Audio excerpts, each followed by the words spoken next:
Itu ciri atau tanda apa yang kakak lihat? Haru yang dirasakan Amiruddin, warga Palembang ini saat mendapatkan kembali sepeda motornya yang hilang dicuri Juli lalu. Motor itu diterima Amiruddin dari Subdit 3 Jatan Polda Sumsel yang menemukan saat menangkap para pelakunya. Ia bersyukur sepeda motor yang sehari-hari digunakan untuk bekerja ditemukan kembali. Peristiwa yang dialaminya terjadi saat motor diparkir di teras rumahnya di kawasan Gandus. Lah mungkin ya 80% itu tidak mungkin ketemu karena di situ tuh nggak tahu kemana-mana, jalannya banyak, jalan buntu di situ Pak. Tapi kenyataannya nggak? Wah kenyataan ketemu, itu baik kaget tadi kan, lah sudah ikhlas kami tuh, motor tuh udah ketemu. Nggak nyangka Pak ya? Iya udah nyangka Pak. Kami mengucap banyak terima kasih kepada Polda Sumsel yang sigap istilahnya 2 minggu motor itu hilang bisa ketemu.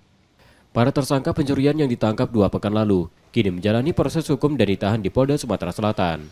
Reski Oktora, Muklas Diferensial, Kompas TV, Palembang, Sumatera Selatan.